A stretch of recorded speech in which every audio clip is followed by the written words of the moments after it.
दोस्तों, अब से 2000 साल पहले चीन के पूर्व प्रांत के अंदर एक किसान रहा करता था, जो अक्सर टोपी लगाया करता था।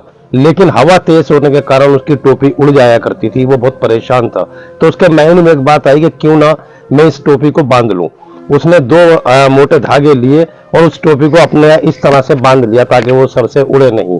अब वो टोपी बांध ली उसने। बांधने के बाद फिर आने के बाद उसको उसने कील पर ऐसी लटका दिया।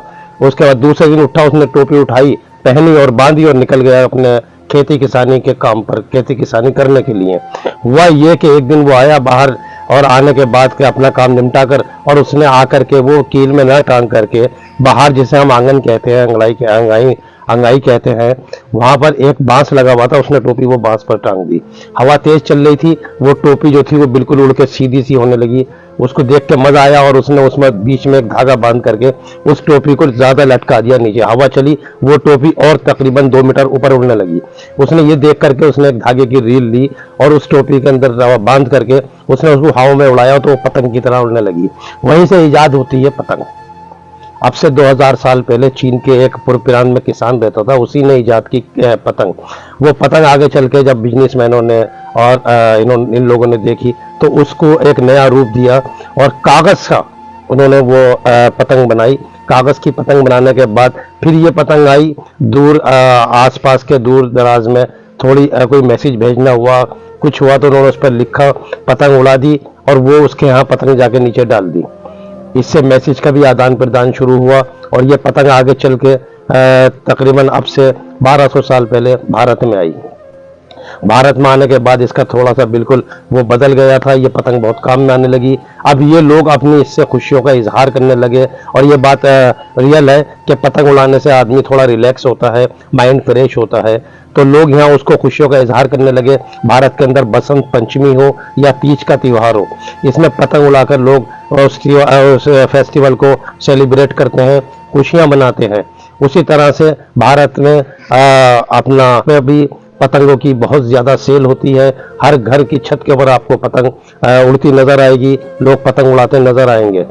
इसी तरह से भारत में जो स्वतंत्रता का जब एक प्रोग्राम चला भारत को आज़ादी कराने के लिए, तो 1927 में साइमन, जिसने भारत के ऊपर बहुत जुल्म ढा रहा था, साइमन के लिए लोगों ने, भारतीय ने पतंगें उड़ाई और उसके ऊपर लिखा साइमन गो बैक, साइमन, और पतंगें उड़ाई। काफी ऊंची उड़ाने के बाद उसको छोड़ दी गई। वो जगह जगह मैसेज पहुंच रहा था कि एक अपना एक संग्राम चलाया उन्होंने पतंग उड़ा करके कि गो साइमन बैक गो, 1927 में। उस तरह से ये एक बहुत अच्छी आज़ादी के काम में भी पतंग आई। लेकिन आज हालत ये है कि पतंगों की वजह से जहां लोग अपनी खुशियां सेलिब्रेट करते हैं, आई खुशियों की बहार, हर दिल चाहे भर भर, न बहार न बहार न बहार। कभी चटनी जलजीरा मेथी की चटनी और मसाले जायकेदार, न बहार न बहार न बहार न बहार।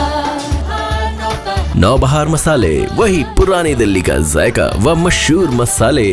नौबहार, हर गृहिणी का प्यार। नौबहार करते हैं पतंग उड़ाने के बाद। लेकिन उसी वजह से बहुत सी जगहों पर ये मातम में भी तब्दील हो जाता है।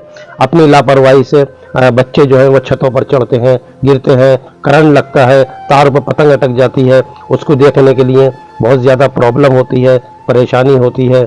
इसको लेकर के आपका बहुत जगह हादसात भी होते हैं। अब बरसात का टाइम चल रहा है, 15 अगस्त बहुत करीब आ चुकी है। अभी फिलहाल में ही तीज का भी फेस्टिवल आ रहा है, तो इसलिए बहुत सावधानी से पतंग को उड़ाएं। और एक बहुत ही तारीफ की बात मैं आपको बताता चलूं कि जो चाइनीज़ मांझा है, जिससे बहुत ज़्यादा एक्सीडेंट भी होते हैं, बहुत ज़्यादा लोगों की गर्दन करती है, जीवन नष्ट करती है, जो 2 व्हीलर पर होते हैं, बहुत हादसात होते हैं। हमारी भारत सरकार ने चाइनीज़ मांझे पर बैन लगा रखा है। और आप सुन के इस बात का ताज्जुब करेंगे कि चाइना के अंदर इस मांझे पे ऑलरेडी बैन लगा हुआ है। खुद चाइना जो इस मांझे को बनाता है अपने यहाँ इसका इस्तेमाल नहीं होने देता। ये एशिया के अंदर, भारत के अंदर इसका मांझे को भेजता है और यहाँ खूब धड़ल्ले से बिकता है। अगर आप अपने बच्चों से मोहब्बत करते हैं और आपके एरिया में कहीं मांझा बिक रहा है तो आप 112 नंबर पर फ़ोन कर फौरन उसकी कंप्लेन करें, क्योंकि हो सकता है अगला शिकार आप हो या आपका बच्चा हो, और इसमें बहुत कम चांस होते हैं बचने के। अगर रोड पर जा रहे हैं, टू व्हीलर पर है, मांझा गर्दन में लग जाए या फंस जाए तो बहुत कम चांस होते हैं बचने के। एक खुशियों का त्योहार है, खुशियों का एक चिन्ह है पतंग, उसको उसी तरह से यूज करें, उसका गलत इस्तेमाल बिल्कुल ना करें। छतों पे जाने से बचें, बिजली के तारों से बचें, और ये आपके लिए एक बहुत अच्छा संदेश है। अगर आपको पसंद आया हो तो आगे शेयर जरूर करना। मैं आपका दोस्त कमरुद्दीन, दीजिए इजाजत, अल्लाह हाफिज।